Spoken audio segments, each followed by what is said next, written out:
We are going to be spending the next several weeks, notice I use the term several because you never know how far you can get on different things. It's very easily divided into chapters with study guides. Make it a long series. Yeah, because Judy will, I think Judy's been really wanting to get back by at least the 1st of June, I'm sure. We'll start teaching it.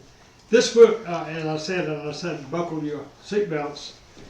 I think I've actually taught some stuff out of Brueggerman before, but he is the William Marcellus McPheeters, that's a lot of names, isn't it? Professor Emeritus of Old Testament at Columbia Theological Seminary in Atlanta. He is a United Church of Christ ordained minister and author of dozens of books. Gifts and Tasks, that's the one maybe I read it, I can't remember if that's one, I believe we taught that one.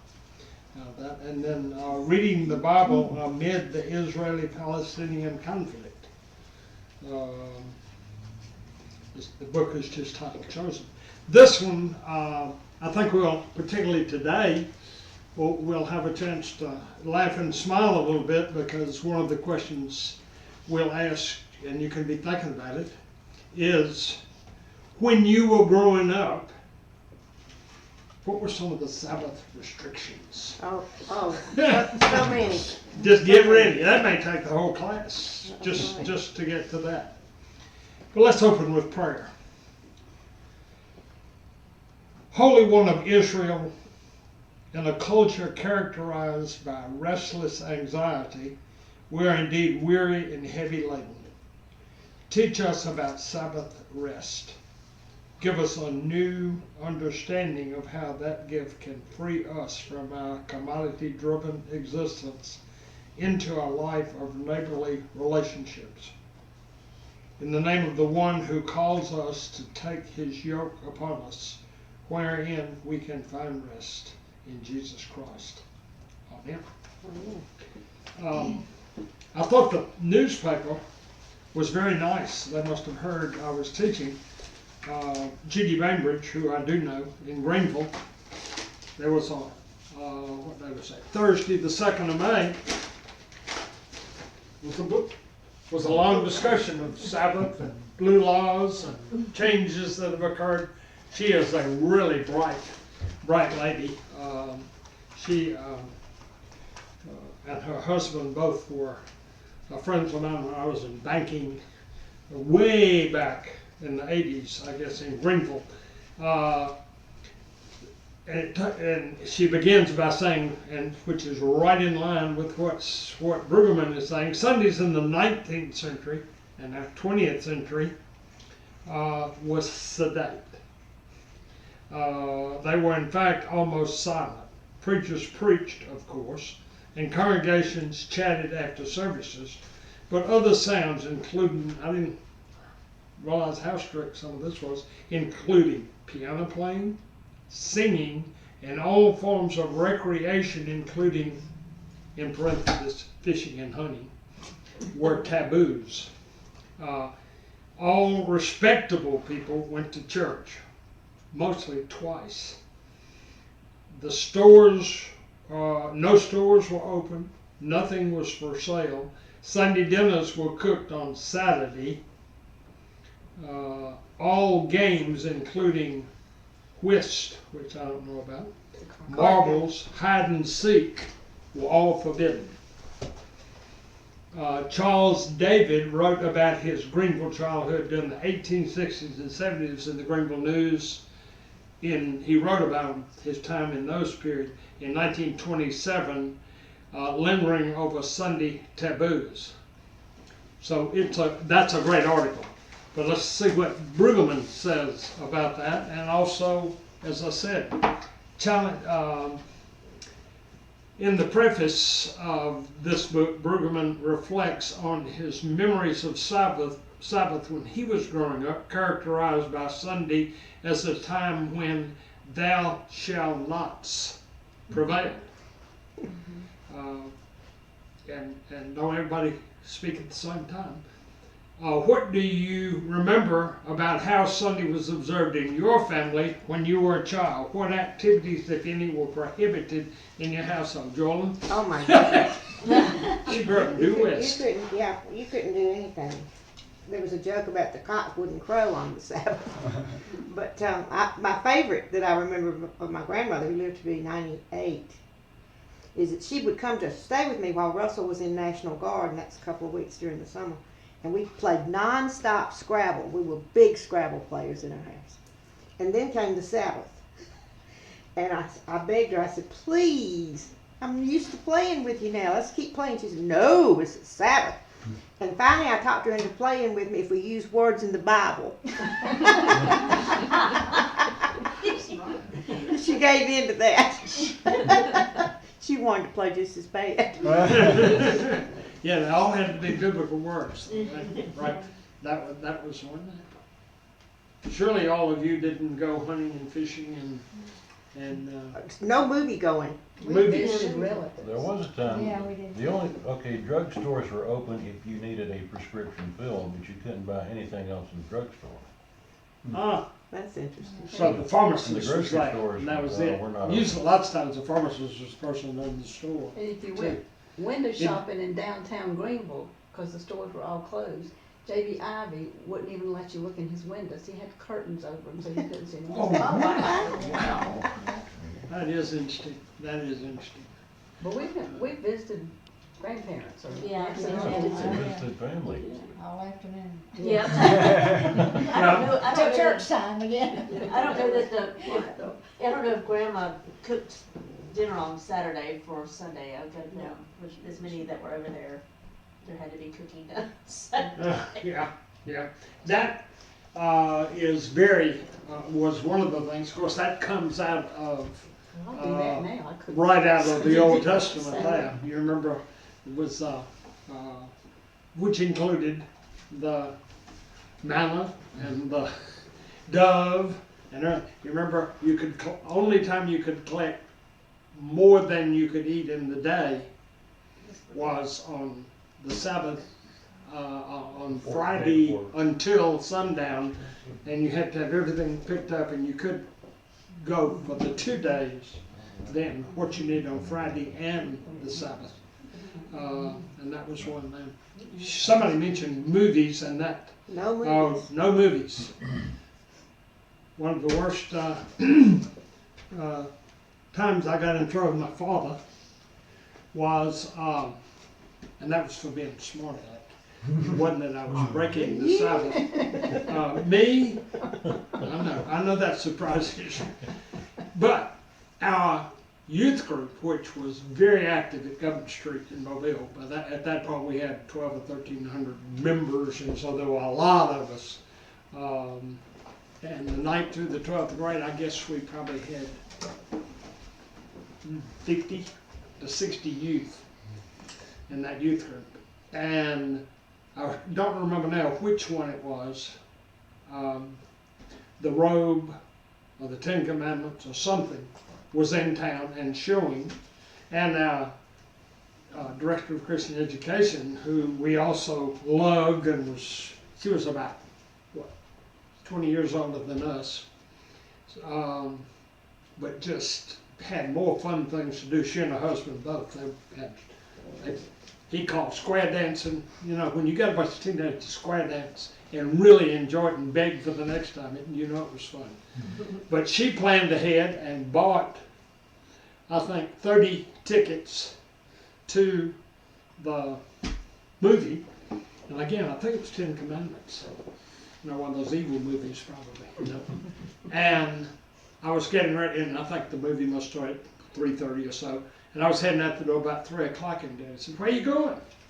I said, "Oh, remember today the youth group is going to see the 10 Commandments. You're not going." I said, "What? I'm not going." "Daddy, it's youth group. We're going to see a Bible movie, not on Sunday." Now, this is where I really got in trouble. I ended up getting to go, but I paid for it, I think, in the days to come.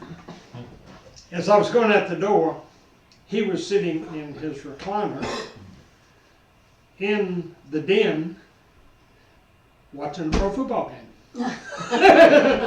And I said, whoa, wait a minute. I'm going to a Bible and you're watching a football game on TV.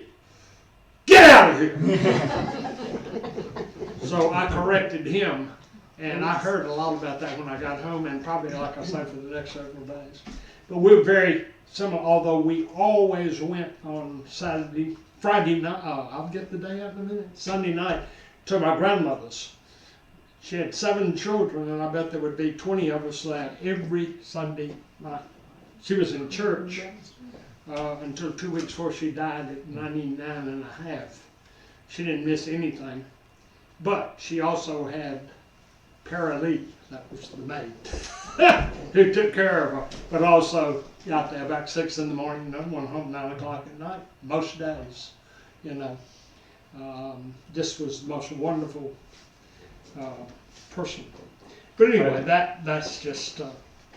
It remains to a certain extent, because I had a conversation with one of our Baptist brothers and sisters who, with scandal, told me that they had been doing they were looking for a pastor, and this young man was cutting his grass on Sunday, and so he was completely disqualified. There's no way we could hire this guy. The ministry. Oh, yeah, don't. Or the potential, and this was very, very recently. Yeah, that's, you know, that is not something we can do. Those sorts of things. Well, times have changed, and the title of the book is Sabbath as Resistance, saying no to the culture of now. I mean, So you let's- didn't wash clothes or anything. Huh? You didn't wash clothes. Oh, no. Now people throw clothes in the washing machine every day. Yeah, yeah. Another day. You certainly didn't do it at Erskine College. No. And that was 60, John graduated in 66, so that. And of course on the women's campus, they also have to wear their, Trench coat. what were those called? Not London Fog. Trench coat. I know that, but the brand, whatever brand, everybody has London those. Fog. London Fog. Tan coats, I think every, Well, we If- walked if into, you we walk weren't in the allowed camp. to wear pants at the bank in No, the no. 60s. or 70s or 80s. You know. No. Yeah.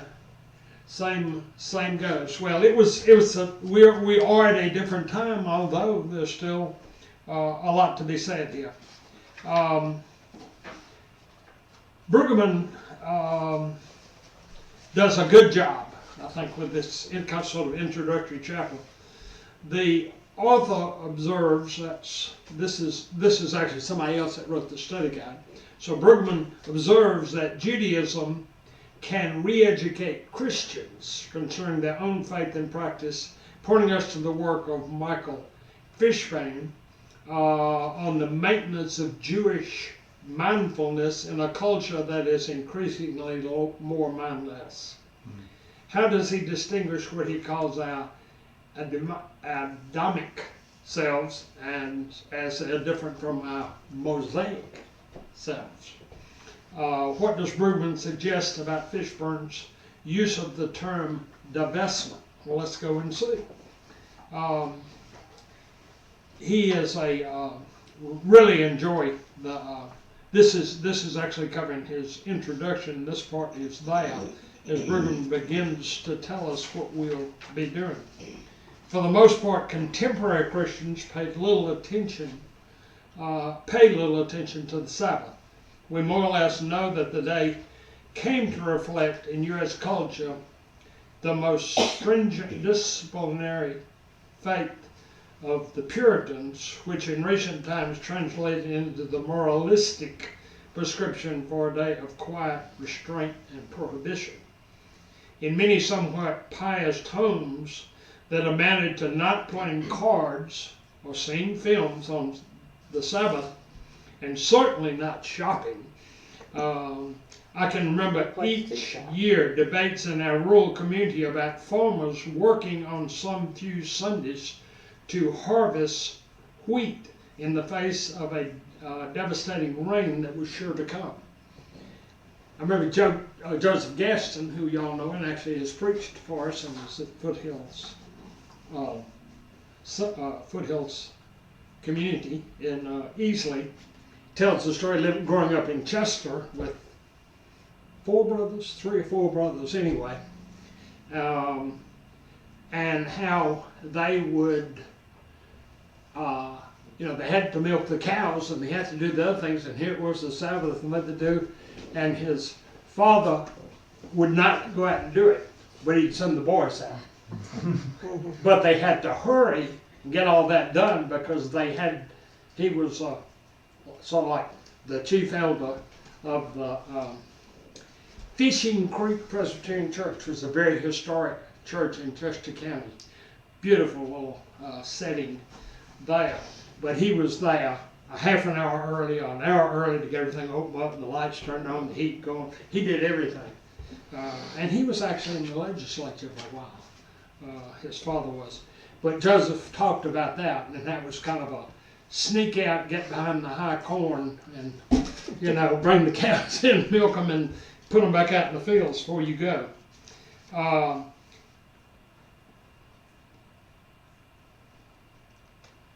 I can remember from our earlier days, Brueggerman says, that because of blue laws, Sunday home baseball games for the Phillies and the Pirates in Pennsylvania could not begin a new inning after 6 p.m. That's so people could get to the 7 o'clock or 7:30 church, second service of the day. They would go to church, rushed out to the stadium, and other things like that. The sum of all these memories of restraint is essentially negative, more of the thou shalt nots that serve to echo more fundamental prohibition in the Decalogue. This context did not offer much potential for seeing the Sabbath in a positive way. And that's so right, because we did read the Bible, or we had family devotions, or we did something. But again, with 4 boys, we were exactly and besides that, the pro football game was getting ready to come up, so we had to eat dinner and then have a little devotional and get going. I'm gonna get Daddy's thing. He's gonna strike me down from heaven. And of course, the church monopoly in our culture has in many places waned or even disappeared. The commitment of Sabbath discipline is likewise receded. As with so many things concerning Christian faith and practice, we have to be re-educated by Judaism that has been able to sustain its commitment to Sabbath as a positive practice of faith. That's what he's saying here, is that we can go back there and see how they, as you well know, we just observed all of that just 2 weeks ago, using a lot of those Jewish ideas and meals and how things were done. I think that's always been very meaningful to us. But how can we better sustain and commit to Sabbath as a positive practice of faith? The book of Abraham Herschel continues to lend a voice to the Jewish awareness of Sabbath. In our present context, perhaps it is Michael Fishbane, who I mentioned a moment ago's eloquent probe of Jewish practices that has the most to teach us about Jewish understanding of Sabbath. His discussion in the larger context of his splendid book concerning the maintenance of Jewish mindfulness in a society that is increasingly mindless. The Sabbath, along with other practices he exposits, contains the maintenance of the distinct faith identity in the midst of a culture that is inhospitable to all distinct identities in its impatient reduction of all human life to the requirements of the market. In contrast and contradiction to cultural mindlessness can hardly be underestimated, he says. The Sabbath, as its observance, may cultivate theological mindfulness. How so? The Sabbath sanctifies time through sanctioned forms of rest and inaction, On that day, a certain day of a week, activities in ordinary business is suspended and brought to a halt. In their stead, a whole host of ways of resting the body and the mind are cultivated. They are a special cultural type. For though we have a natural notion of the work and think of it in terms of physical exertion or compulsory performance done in order to sustain one's livelihood, there's kinds of labor relate to Adamic cells, more like Adam prior to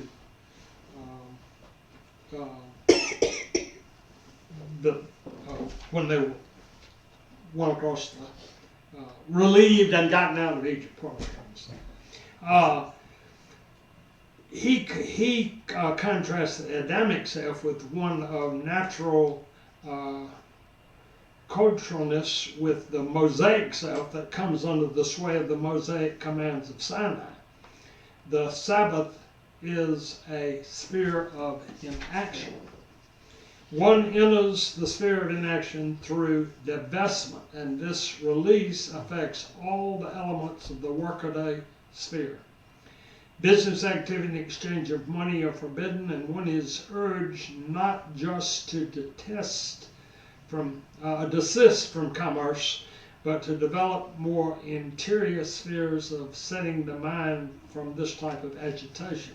Slowly, under these multiple conditions, a sense of inaction takes over, and the day does not merely mark the stoppage of work or celebrate the completion of creation, but enforces the value that the earth is a gift of divine creativity given to humankind in sacred trust. On the Sabbath, the practical benefits of technology are laid aside. One tries to stand in the cycle of natural time without manipulation and interference. As you can tell, Brueggerman doesn't use a lot of small words.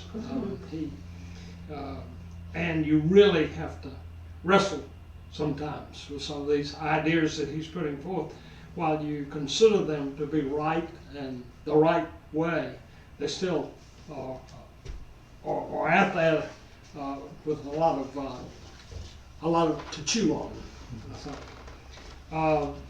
On the side of practical benefits to the later side, stand in the cycle of natural time without manipulation and interference. To the degree possible, one must attempt to bring the qualities of inaction rest into the heart and mind. The Sabbath is thus a period of sacred status, a duration of sanctity through the cultivation of inaction in body and spirit. The heartbeat and response may thus suffice the mind and the mind and limbs of one's being and generate the inner balance poised on quietude and settled spirit. That's deep words. And he then goes on, the choice of the economic image by Fishburne. The vestment suggests that we may consider the Sabbath as an alternative to the endless demands of the economic reality, more specifically the demands of market ideology that depend on Adam Smith, as Adam Smith already has seen, on the generations of needs, desires, and will leave us endlessly restless, inadequate, unfulfilled, in pursuit of which may satiate desire. Those requirements concern endless predation, so that we are a society of 24/7 multitaskers in order to achieve, accomplish, perform, and possess. But the demands of marketology pertain as much to consumption as they do to production. Thus, the system of commodity requires that we want more, have more, own more, use more, eat more, drink more. The rat race of such perdition and usurpation is a restlessness that issues inescapably in anxiety that is often at the edge of being unmanageable. When pursued vigorously enough, moreover, one is propelled to violence against the neighbor in eagerness for what property belongs to that neighbor. Kind of comes down hard on us, doesn't he? This goes back, as I mentioned, to some of the things with the governance of Pharaoh. And he starts comparing that. Eat it today, for today is Sabbath to the Lord. Today you will not find it in the fields. 6 days you shall gather it, but on the seventh, which is the Sabbath, there will be none. On the seventh day, some of the people went out to gather, and they found none. The Lord said to Moses, how long will you refuse to keep my commandments and instructions? See, the Lord has given you the Sabbath. Therefore, on the sixth day, he gives you food for 2 days. Each of you stay where you are. Do not leave your place on the seventh day. So the people rested on the seventh day. So that sort of gets into some of that. Let's go back to the study guide, and we've sort of, I told you this may go longer than chapters as far as the number of meetings and things like that. And it seems, maybe if I could break in, that Sure, please do. that switch from kind of Adam to Moses, I see very much as that kind of this gift of Sabbath that the law gives to a people who literally were slaves. There is no day off for a slave. And here's the gift. Pharaoh. You actually get to take some time. Yeah. Kind of deep breath. Rest. That's right. The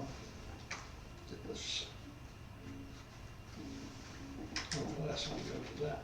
Now, that's actually not even the first chapter. I mean, that's some of the first chapter, but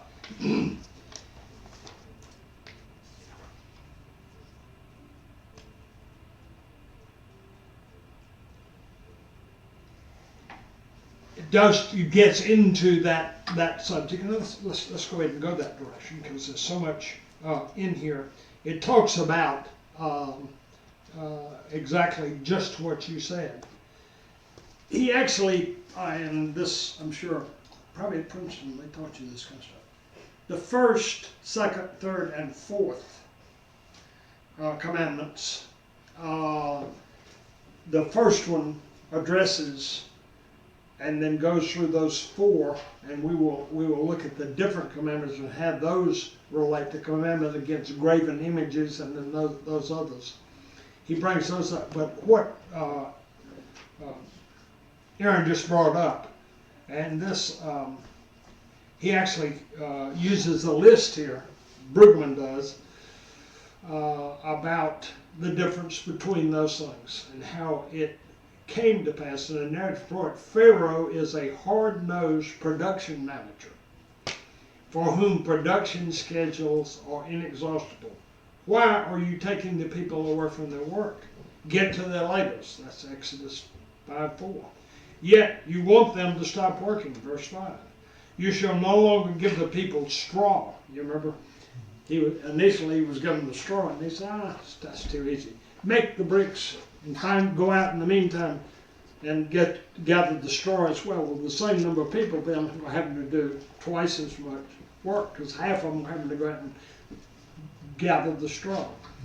Let heavier work be laid on them. Then they will labor at it and pay no attention to the deceptive words that may come out. I will not give you straw. Go and get straw yourselves, whatever you can find, but work will not be lessened in the least. Complete your work the same day assignment as when you were given the straw.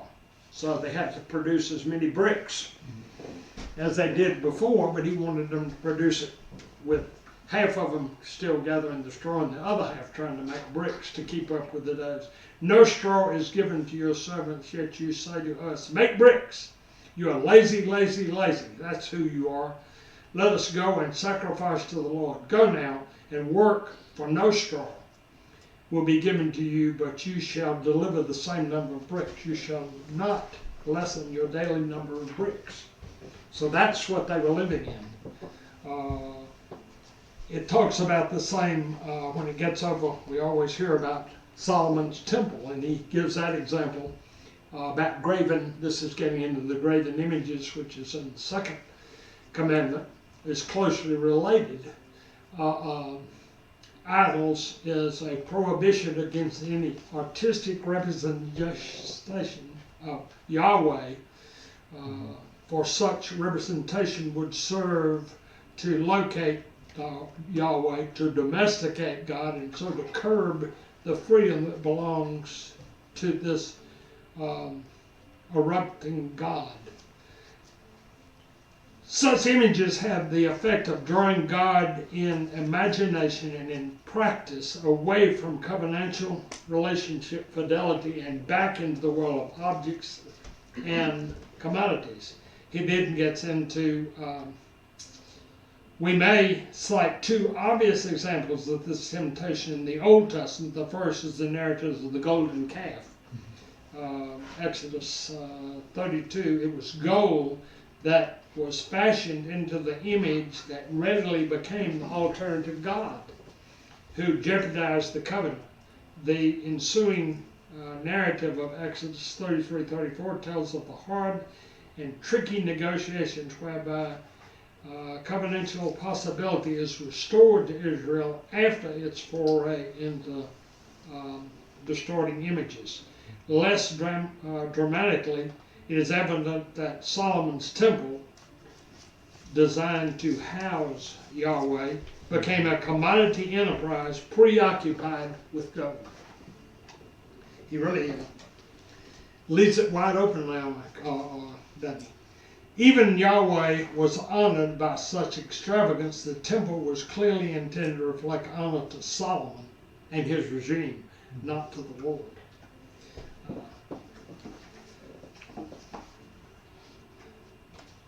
Should have walked in there.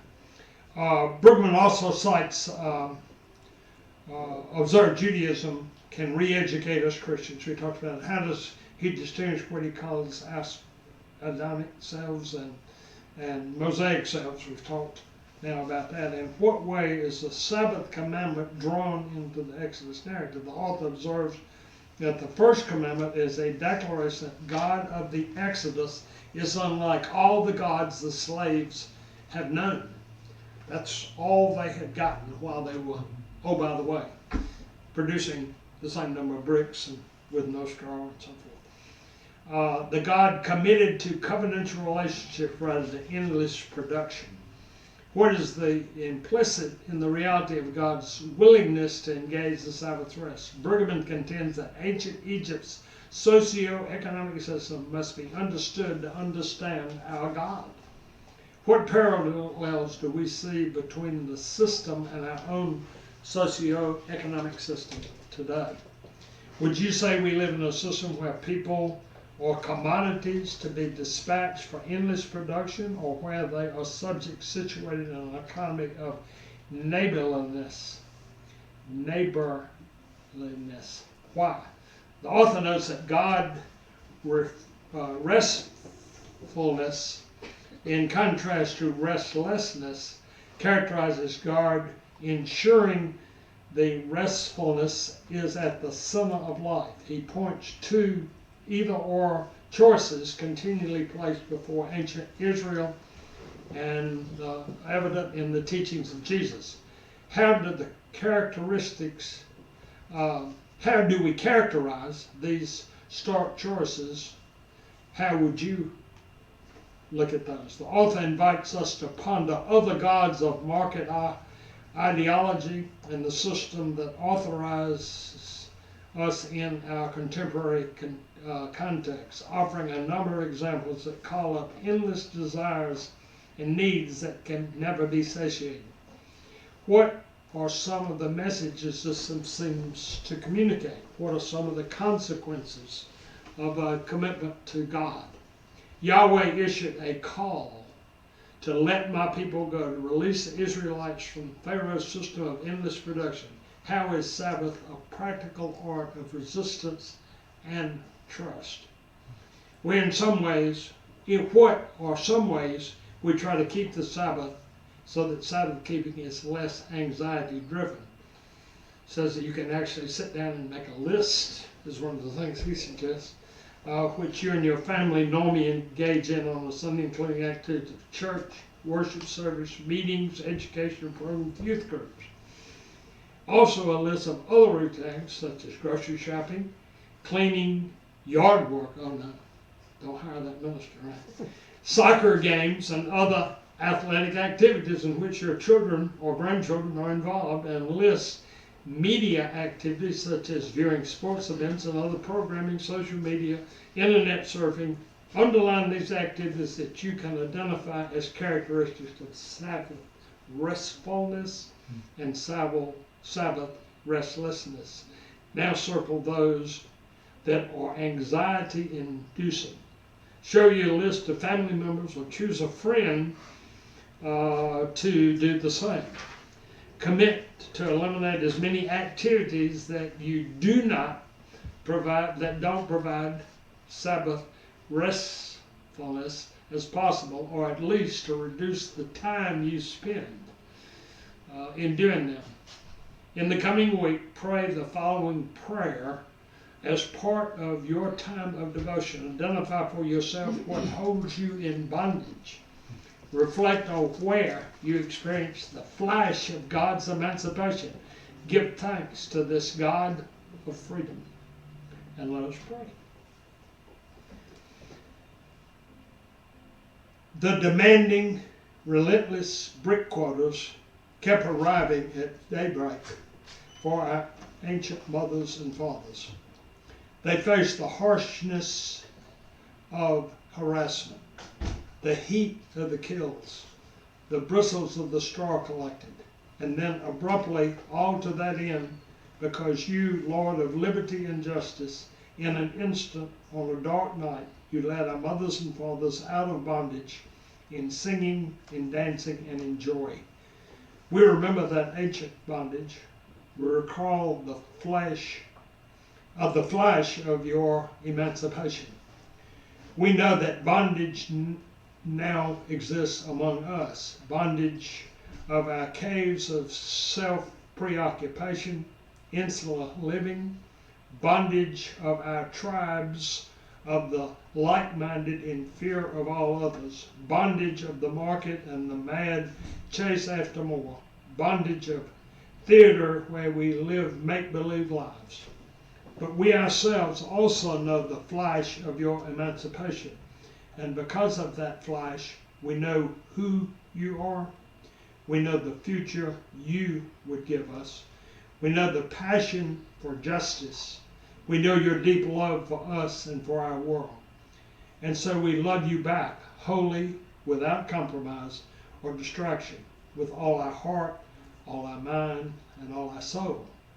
We will not be so passionate.